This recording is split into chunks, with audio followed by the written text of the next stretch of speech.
It was sometime in 2010. I would say in the first quarter of 2010. The sky was overcast and gray that day that we went. This is Brigadier General Ann Macdonald, who at the time was the Deputy Commanding General for Police Development for the NATO training mission in Afghanistan. She and a team were making a special trip one day.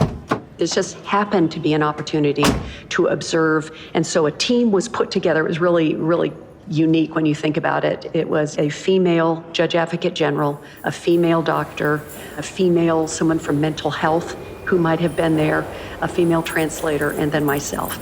And we had gone into this prison that was quite newly built. It was quite nice. And then General Macdonald and her team were invited to a specific area of the prison. And we had an opportunity to go through and see a room. These women had been incarcerated. The rooms were clean, very simple, kind of reminded me of the barracks. And they all had uniforms on, and the uniforms were gray, fitted uniforms that were consistent with Afghan culture. Being the inquisitive person she was, General Macdonald wanted to speak to the women. I asked, is it okay if we ask what they had done? What was their crime? And they said, yes, it's okay, and that they would be willing to tell. So General Macdonald went around the room, talking to each and every inmate. And it was, I had run away from home. I had run away from home. I killed someone. I ran away from home. I ran away from home. And we all just stopped in our tracks. And we recognized that this was the Afghan law. This was their way. But that the punishment for those crimes appeared to be equal. And as we left that prison that day, I looked at those other women, realizing how fortunate we were to wear the uniform of the United States Army, fortunate to be Americans. And I said, have I ever told you how proud I am to be an American?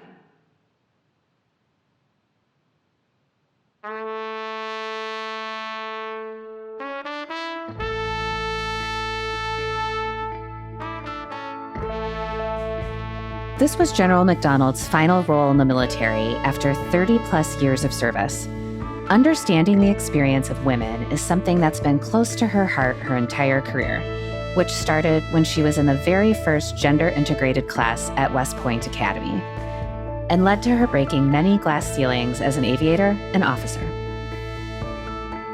Today, General Macdonald serves as the president of the Army Women's Foundation, an organization that recognizes and honors the service of all U.S. Army women from the past, present, and future.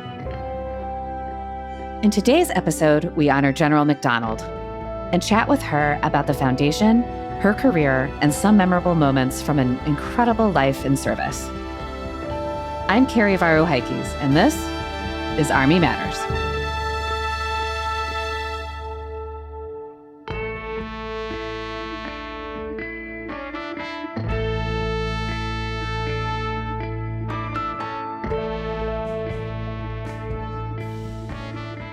Hello, everyone. I'm Lieutenant General Retired Leslie C. Smith, the 66th Army Inspector General, and now I'm the Vice President for Leadership and Education at AUSA. Welcome to Army Matters. Today, we have my best battle buddy, my best friend. We slugged it out in the Pentagon so many days. Sergeant Major of the Army, Daniel Dailey. Dan, how are you doing today, bro? Les, I'm doing great. As Les said, I'm the 15th SMA, Dan Dailey, and we got another episode of Army Matters that I think our listeners are going to love. Wow. It's fitting for the month of March. It's Women's History Month, and we have an inspiring trailblazer that we're going to have a great conversation with today. I'm fired up. We had a great conversation about Desert Shield and Desert Storm. Dan, what exactly did you do in Desert Shield, Desert Storm? What unit were you in? Do you remember? Yes, I was in the 1st Battalion, 15th Infantry Regiment, the Audie Murphy Company of the Audie Murphy Battalion of the 3rd Infantry Division. Rock of the Marne. Rock of the Marne. They were still in Germany then, right? I was in Germany, stationed in Schweinfurt, Germany. Schweinfurt, Germany. Wow. What was your rank? I was a private. Oh my gosh. You made me feel old right there, man. I was like a PV nothing, and I didn't even have anything on my collar. It was just straight What up we call private. you, slick sleeve, right? I was private.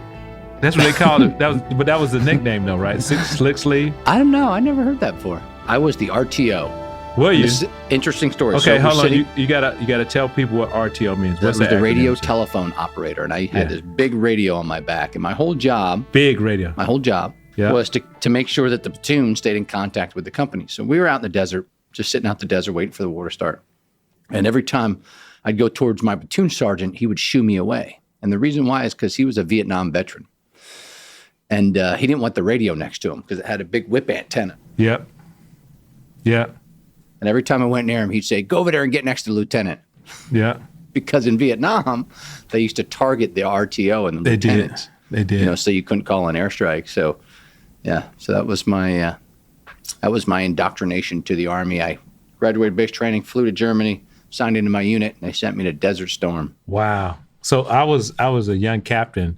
I just got assigned to the 82nd Division Artillery. This is going to be in the book I write one day. We flew into KKMC? KKMC. That is King Kilidad Military City. Yeah, and I mean, this is early. This is August time frame.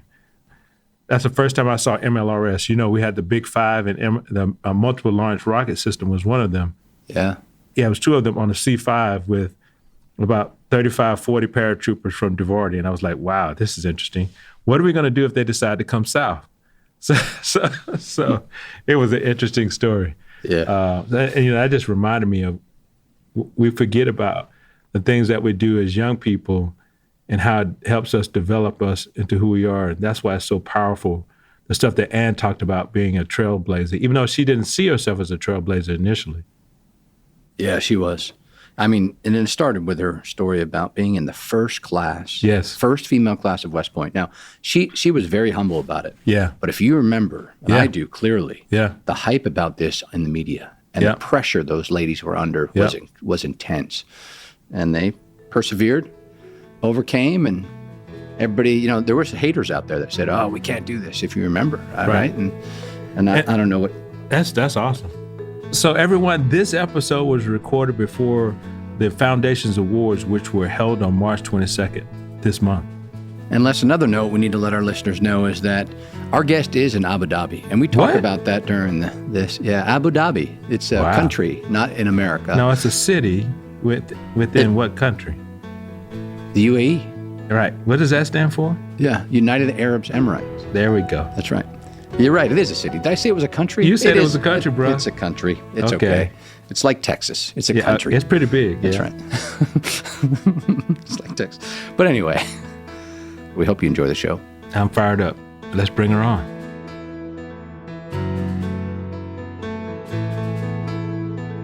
Our guest today is a woman who, for over 30 years, was a trailblazer in the United States Army. She's here to talk to us about her career, but also her work with the Army Women's Foundation. General Ann Macdonald, welcome to the show. Terrific. It's my pleasure to be here with you two gentlemen. General Macdonald, to start us off, could you tell us a little bit about yourself? Well, as you said, I served in the military for 31 years. I was an Army aviator, and have to say, you know, going through the military as an aviator was pretty sweet. I am a West Point graduate, graduated in the first gender integrated class in 1980, and that was an experience unto itself. But had a great career, and when I graduated, as I said, when I retired from the military in 2011, a couple years later, I was offered an opportunity to serve as the president of the Army Women's Foundation, and wanting to give back, I was just delighted to assume that role. Okay, and we're going to talk about more about the foundation later, but since it honors and celebrates trailblazing women, I'd like to focus on you first because frankly, we both put you in that category. Let's talk about your West Point experience, Ann. Why did you decide to take part in that first class that allowed women to attend? Yes, I am an Army brat. My father and my parents were stationed at Fort Knox, Kentucky. And my senior year in high school, I was approached by the guidance counselor. And it's quite interesting because when I started my senior year, there was no opportunity even discussed about women going to the service academies. But in the fall of 1975, President Ford made the decision and signed into law that women could attend all the service academies. So there was, I would probably say, a little bit of a scramble to get women to apply. And it was my guidance counselor who approached me. My initial answer was, no, thank you. And after prompts and asks, it was just easier to say, all right, I'll apply. And then once I got into the application process and learned a little bit more about West Point, I knew that this was something that I did in fact want to do. That's so cool. So can you tell us about your biggest challenges that you encountered while you were there and how you overcame them? Wow. Okay. Yes. I think I need to start by saying, West Point is designed to be difficult, and it's difficult for everyone. It's not this is a difficult for the women, this is difficult for the men. It's difficult and challenging for everyone. And that certainly is the case. So I think I probably could go in and describe my experience as being life-changing from all of those challenges. I think just trying to be accepted, that whole notion of, yes, I was a cadet, I was there at the academy, but not everyone, not all the cadets, not all the administration really bought into the idea that women were there to stay. Right. West Point challenged us every moment, from the moment we woke up and heard reveille in the morning until the wonderful sound of, I would actually say, the relief of taps at nighttime. And for me, the physical component was very, very difficult. I did not come in as prepared as I should have. If I knew what I knew once I had gotten to West Point, I absolutely would have changed my course and preparation differently, but it was what it was.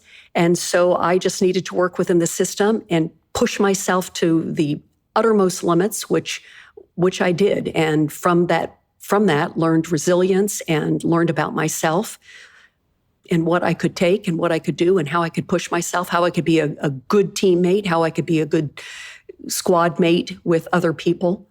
Right. That's good. So since this was the first class, you and some of your other female classmates were constantly being pulled away for interviews. How did that affect your time there? It was extremely distracting, and we realized it also created an environment where the men who were not called away for interviews became, I'm not sure jealous is the right word, but we were being treated differently. And that's not something that you want to see. And as you pointed out, we're being pulled out of training. We're missing very important training. And West Point plans every single day. Every single moment is planned. And there's not a lot of opportunity to redo training. You don't want to miss training. And after a while, we realized we would decline to do the interviews. Interesting. And in those 4 years, when did you most feel that West Point was really the place for you? I had the opportunity to go to something called Teenagers Encounter Christ, and it was a tech retreat. It was off the West Point reservation, but it was a weekend where we had a chance to just be ourselves, talk with other people, like-minded people, talk about our values, talk about who we were, what was on our hearts. And it was just uplifting beyond anything I can describe. It really was a major turning point for me at the academy. Okay, and the turning point, how so? My mother died when I was a yearling. So yearling's the second year. And it was such a shock. She had cancer. Her death was very, very rapid. And to be so far away and not be able to go back when you know the situation's deteriorating was very, very difficult. And at the same time, I'm trying to be the best cadet that I possibly can. I am trying to be strong. I am trying to make sure that I don't appear to get over and use the situation to curry favor, that I am resilient, and all the things that West Point trained us or was training us to be. I knew this was my test. And so to have this moment and to go with a group of other cadets who were open and loving and accepting and trusting was exactly that cathartic time and moment that I needed. And not to put words in your mouth, you're saying that solidified you were in the right place to do the mission where you were. It solidified that I knew that I was doing the right thing, and I was at the right place at the right time with the right people and in the right organization. I knew that West Point was for me. I knew that service to the nation was for me. So how do you think now, since you were the first class, that education at West Point has changed since your time there? It was 47 years ago, and absolutely no question there have been changes throughout the years, and they're changes for the good. And I remember some of my classmates would say, "Oh, wow, did you see this? Did you, can you believe they've done this?" And in my heart, I said, "I'm glad. That's good." I've seen a number of women first captains throughout the years, great opportunities, women who have excelled in sports, women Rhodes Scholars. It's just tremendous. So West Point is absolutely on track. It's a tremendous institution. Our Army can be proud. Our military can be proud. Our nation can be proud. General Macdonald, from there you went on to have a 30-year career, including becoming the first woman to lead an Army combat brigade. And I'm sure there were many times where people pushed back because you were a woman. Are there any lessons you learned along the way?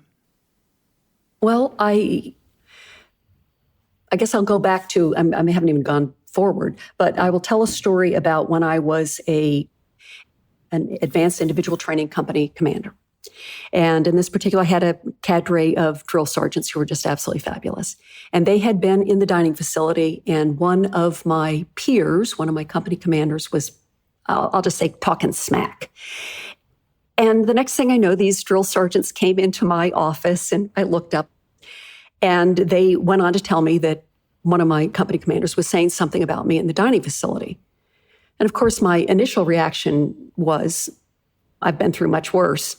Okay, thanks, I appreciate that. And I suppose that was very much a defensive mechanism for myself to say, hey, no problem, I've been through much worse.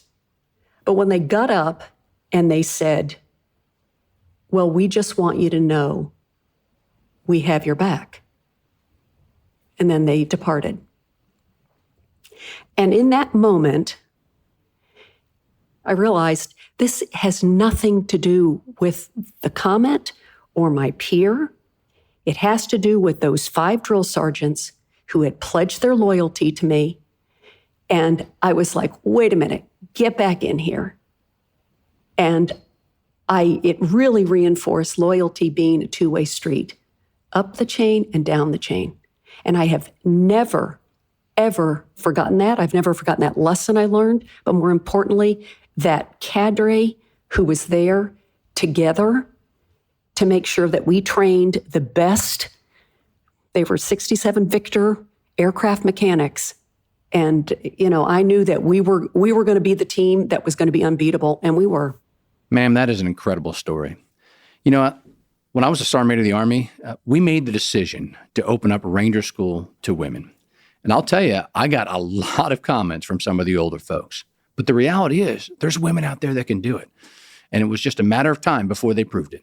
And they blazed the way for future women to be able to do the same incredible things. Is there a moment in your career that stands out the most to you? I have to say there are many. And I've been very, very fortunate. I enjoyed a fabulous career. And one particular highlight that stands out was my assignment to Germany. This was back in the late 80s. And I was assigned to the 4th Brigade, 1st Armored Division.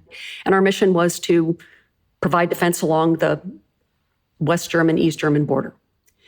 And about this time, there was the political discussions about the wall coming down. And it was after November or December of 1989. My sister and her family were stationed in Berlin, and my husband and I went and visited her. And she had said, hey, listen, they're going to be tearing down a part of the wall tonight. I think it might have been the Brandenburg Gate. Let's go. And so she outfitted us to make sure we were warm, and we went to the wall. And what we're talking about, it was like an opening in the wall. So you could still see the concrete on either side, but it was an opening in the wall. It was nighttime. There were the portable tower lights. There was the hum of generators and jackhammers or something in the background. And on the West German side were the West German guards, and on the East German side were the East German guards, and they were kind of holding everybody back, but kind of walking back and forth. And we were all looking very much wide-eyed to see this incredible piece of history take place right before our very eyes, the fall of the Berlin Wall, basically signifying the end of the Cold War. When all of a sudden an East German guard, he reaches down and he picks up a piece of wall and he hands it to me. Wow. And I just... General Macdonald, please tell me that you still have that piece of that wall. Absolutely. But he had no idea that I was an American soldier. But the meaning of having this piece of wall in my hand meant so much to me. And I just grasped it and tucked it in my pocket as quickly as I possibly could. That was just one of those pinch me moments that I've never forgotten. Yeah, that's great, Ann. I went to East Germany while I was still up, and I've been back since the wall has been down, and it still gives me that chill. So I could just imagine what that felt like. I would posit that he may have known that you were Army. You probably had that look. You can always pick a soldier out of a crowd. Yeah, I might have been standing at attention. Right. Or parade rest. Have you purchased your AUSA swag yet? Be proud to show your support for AUSA, which in turn shows your support for the U.S. Army and our soldiers. Check out all AUSA swag at shop.ausa.org. Now, we've had several guests on our show that have talked about the importance of mentorship. Ma'am, is there someone throughout your career who you would consider your greatest mentor? Wow, there have been so many. And one of them was, at the time, Colonel Dan Petrosky, now Lieutenant General retired Dan Petrosky. Boy, he was a great leader. We had just gotten into, it was during Desert Storm, and we had just arrived into the, I can't even remember what it's called. It was called the Dewdrop Inn is what we called it, but it was the staging area, and the conditions were horrendous, just absolutely terrible. The porta potties had overflowed, the showers were freezing cold, the conditions were terrible. And, as a young officer, and I'm, looking at him, he's telling the entire staff, these are the things we need to do. He goes, we need to get out into the desert. We need to get into our assembly area as quickly as we possibly can. And I just looked at him and I thought, oh my gosh, if the conditions are like this here, what in the world is it going to be like out in the big, wide open desert? But when we got there, he was right. And I thought, gosh, how did he know? And it was his experience from Vietnam, his measured counsel, it's going to be okay. And just all you have to do is you've got to coordinate for these types of things. We can bring it in. And when we're when we're in our own organization, when we're in our own brigade with our battalions, everything will be okay. And he was right. He was right. Oh, I remember sitting in the desert as a private, and all I had was a rucksack and a rifle. I mean, that's it. That's all I had. We all have those stories of eating the MREs that were not as great as what they are now. And then in the 82nd, we got hold of can't remember the name of it. It was a place and it was like hamburgers. And I would think, how did How did they deliver hamburgers? Wolf burgers in desert. They was before Wolf Burgers. Before Wolf Burgers? It was something else. Oh. This was early on, and they got it from some organization that came out there. But that's when I started learning enterprise, because stuff was everywhere. It would show up if you needed it. Ah, Wolf Burgers. They used to bring them out to the desert to us when we were sitting out there in Desert Storm. Now let's talk about the foundation. It's an incredible organization and a very important one. Can you tell the listeners a little bit about what it does? Well, we do a number of things. And so our motto or our tagline is honor, empower, and connect. And we honor through our Hall of Fame induction ceremonies. We empower through our scholarship and scholarship awards. Also, we partnered with the Female Mentoring and Morale Program. So we link up with them for mentoring.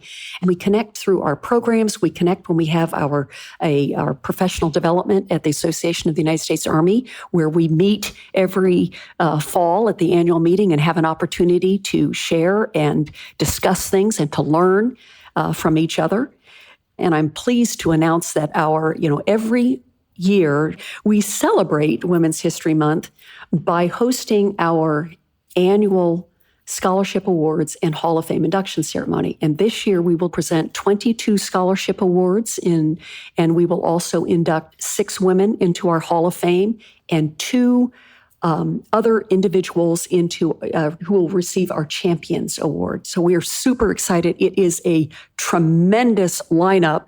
And can you tell us a little bit more about the recipients this year? Okay, they're all extraordinary. So I would like to tell about the Honorable M. Tia Johnson. And she was the first African-American Judge Advocate General to be promoted to Colonel. And since that time, she worked with the Department of Homeland Defense. And this past year, she was selected to be a judge for the United States Court of Appeals for the Armed Forces. She will serve a 15-year term in that prestigious position. So we are delighted in all that she has done, being a role model, being a trailblazer, taking those hard jobs and excelling in them, and then continuing to serve her country post-military as a judge on this court. Man, that's incredible. And I actually have a personal connection to this because my mother-in-law was in the Women's Army Corps. And I remember looking at pictures of her in her WAC outfit. I'm not quite sure if I'm supposed to say that, but that's what she called it. So can you tell us how it evolved into the foundation today, and what's your favorite part about being involved in the foundation? Okay, that is so terrific because, if you really think about the foundation has existed for over 53 years. Back in 1969, a group of women who were at Fort McClellan, Alabama, realized if they did not document their history and they did not put it down either in a museum and preserve it, it would be lost to the ages. And so they put together their time, effort, and treasure and collected artifacts, letters, pieces of memorabilia, and created a museum. And then over time, it was built into a proper structure, and the United States Army took it over. Then about 2000 or so, that museum moved up to Fort Lee, Virginia, soon to be Fort Gregg Adams on the 27th of April.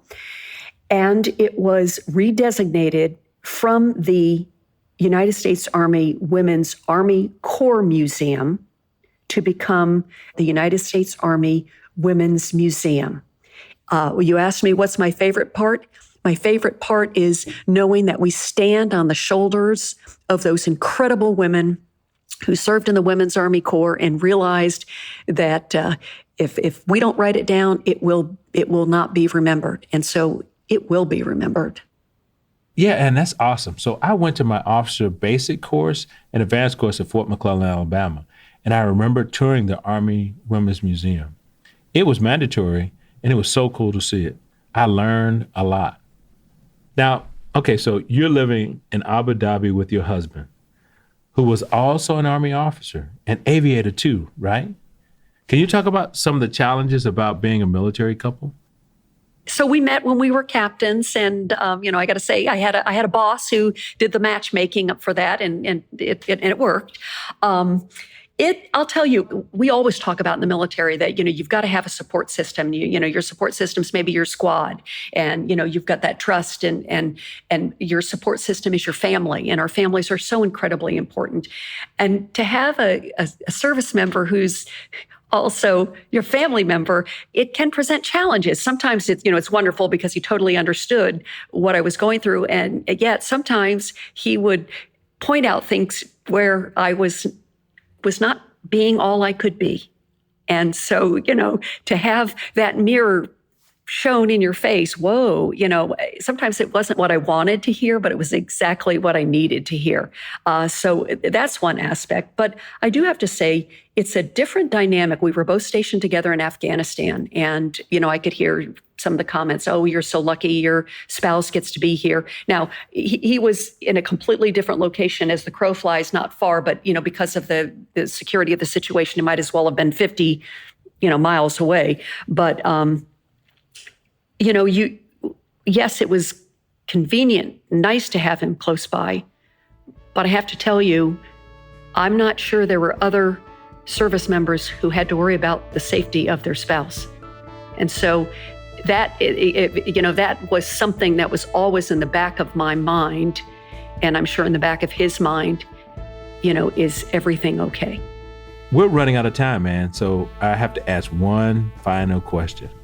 What do you miss about the States while you're living in Abu Dhabi? Sweet relish, sweet pickle relish. Wow. Sweet. Out of all the relish. things, Ann, out of all the things, Really? America. Wow. Well, so what we try to do is that there is a small little PX that's on one of the military installations. And when John ever has to go there, he'll come back with, those plastic containers of the sweet pickle relish. But yes. The simple things in life. Well, Ann, thanks so much for joining us today and for sharing your powerful story. We said it at the beginning, and I'll say it again. You're a trailblazer and an inspiration to us all. You really should write a book about it. I'll be the first to read it. Thanks for chatting with us today on Army Matters. Thank you. I'm not sure if Sweet Relish was available, but for today's chapter spotlight, on February 7th, AUSA's George Washington chapter held its quarterly luncheon and professional development forum for its members. Approximately 140 people attended and listened to Army leaders Mr. Mark Kitts and Mr. Leo Garciga speak about secure software development and data analytics, which led to a lively discussion. An award was presented to Colonel Retired Molly Pearson for her service to AUSA soldiers and families.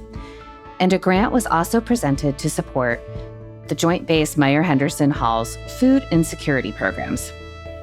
Congratulations to everyone at GWC. And if you or your chapter would like to be profiled on the show, please email us at podcast@ausa.org. Hooah! To all our listeners, thanks for joining us.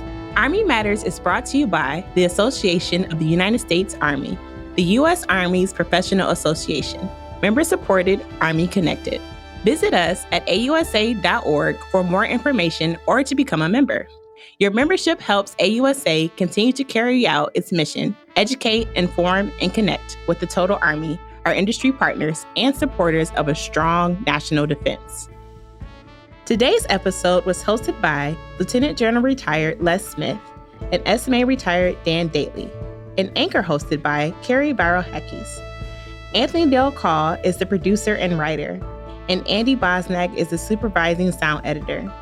Unzinga Curry is the executive producer, and the senior producers are Carrie Barrow-Heckes and LaSharon Duncan. Special thanks to Lauren Hall and Terry Perriman for their help. Be sure to subscribe to Army Matters wherever you get your podcasts, and please leave a review. As you know, we love seeing stars in the Army, especially if it comes in the form of a 5-star review. AUSA's Army Matters podcast primary purpose is to entertain. The podcast does not constitute advice or services. While guests are invited to listen, listeners, please note that you're not being provided professional advice from the podcast or the guest. The views and opinions of our guests do not necessarily reflect the views of AUSA. For questions or to provide topic recommendations, email us at podcast@ausa.org. I'm with Sharon Duncan. Hope you have a great Army Day. Hua.